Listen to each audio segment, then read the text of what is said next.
Hello everyone, good morning. কেমন আছো সবাই? আশা করি সবাই অনেক ভালো আছো আর সুস্থ আছো, আর আমরাও ভালো আছি। জানি না আজকের ভিডিওতে আমি কি বলবো, কি করব। সত্যি কথা বলতে আজকে হচ্ছে খুঁজে পাচ্ছি না যে কি বলবো, আর মনটাও খুবই খারাপ। ভিডিও যখন করেছি কিছু তো বলতেই হবে। তো এই আর সোনামা ওদিকে ঘুম থেকে উঠে গেছে, তাই মাকে বললাম সোনামাকে একটু ধরতে। আজকে আমার রান্না করতে ইচ্ছা করছে। মা বলছিল আমি রান্না করি, তো আমার আজকে খুব রান্না করতে ইচ্ছা করছে। এখন তো তোমাদের সাথে বলেছি যে এখন আমার শাশুড়ি মাই রান্না করে, আমি রান্না করি না। তো আজকে রান্না করতে খুব ইচ্ছা করছিল, ওই জন্য চলে এসেছি রান্নাঘরে। তো পটলগুলো ভাজা করে নিলাম। দেখো আজকের মেনুতে সেরকম কিছু হয়নি, পটল ভাজা হয়েছে, ডাল হয়েছে। ডালটা মাস্ট আমাদের প্রত্যেক দিন হয়, যেহেতু সোনামা ব্রেস্ট ফিড করে ওই জন্য দুধ হওয়ার জন্য আমি ডাল শাক এগুলো আমার প্রত্যেক দিন খেতেই হয়। আর তাছাড়া অন্য তরকারি তো আছেই। তো ঝোল, মাঝে মাঝে ঝোলও বানাই আলু কলা পটল দিয়ে।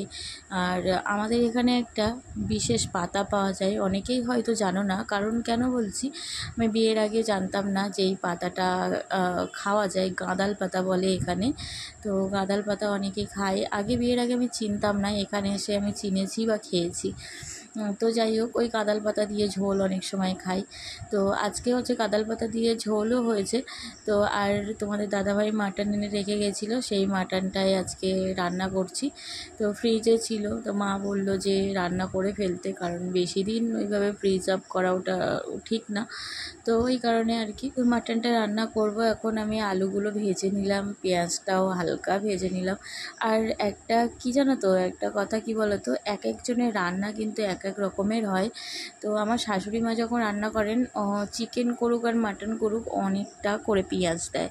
কিন্তু আমার আবার অতটা বেশি পেঁয়াজ আমি তরকারিতে দিই না, কারণ পেঁয়াজ আমার মনে হয় যে টেস্ট কতটা বাড়ায় আমার ঠিক জানা নেই। বিশেষ করে মাটন বা চিকেনে আমার মনে হয় গ্রেভিটার জন্যই পেঁয়াজটা বেশি দেওয়া। টেস্ট তো হয় কিন্তু পরিমাণ মতো দিলেই ঠিক আছে, অতিরিক্ত দিলে ওই গ্রেভির জন্যই মনে হয় দেয়। তো আমি মাংসর পরিমাণ অনুযায়ী পেঁয়াজ দিই, অতিরিক্ত পেঁয়াজ আমি দিই না। তো প্রথমে পেঁয়াজটা একটু হালকা ভেজে নিয়ে আলুটা তার মধ্যে দিয়ে, আলুটা আগে থেকে ভাপিয়ে নিয়েছিলাম হালকা করে, তো ওই জন্য আর কি ভাজতে ভুলে গেছি। তো এর মধ্যে দিয়ে দিলাম, একসাথে ভাজা হয়ে যাবে।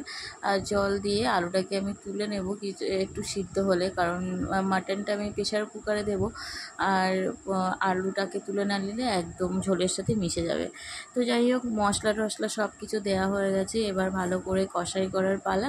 ভালো করে আমি কষিয়ে নেব। তোমাদের কাদের কাছে রান্না করতে করতে এরকম ভুল হয়ে যায়, আলু ভাজা করতে ভুল হয়ে যায় বা অন্য কিছু করতে ভুল হয়ে যায়, আমার কিন্তু এরকম প্রায় সময়ই হয়। রান্না যদি সামনে না থাকে আমি অনেক সময় ভুলেই যাই, তো কী আর করা যাবে। তো এই সাথে মাংসর সাথে একসাথে কষিয়ে নিলাম আলুটাকেও। তো মাংসটা কষানো হয়ে গেছে, এবার আমি পরিমাণ মতো জল দিয়ে দিচ্ছি।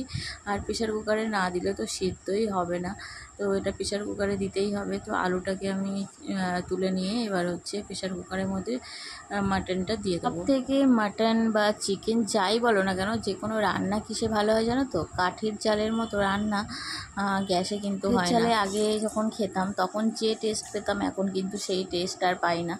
তো মাঝে মাঝে ইচ্ছা করে খুব কাঠের জালে রান্না খেতে, কিন্তু এখানে তো হয় না, গ্যাস ছাড়া কোনো অপশান নেই। আগে আমাদের একটা মাটির উনুন ছিল, আমাদের শ্বশুরবাড়িতে মাটির একটা উনুন ছিল উঠোনের মধ্যে, কিন্তু সেটা তরকারি রান্না করার মতো উপযুক্ত নয়, কারণ উঠোনের মধ্যে ছিল ওটা কোনো রকম ভাত রান্না করা হতো, কারণ বাড়ির অনেক কাঠকুটো হয় সেগুলো দিয়ে ভাতটা রান্না করা হতো, কিন্তু এখন বৃষ্টির সময় সেটাও আর করা হয় না।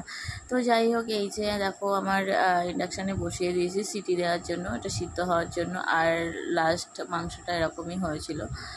তো আজকের ভিডিওটা কেমন লাগলো জানি।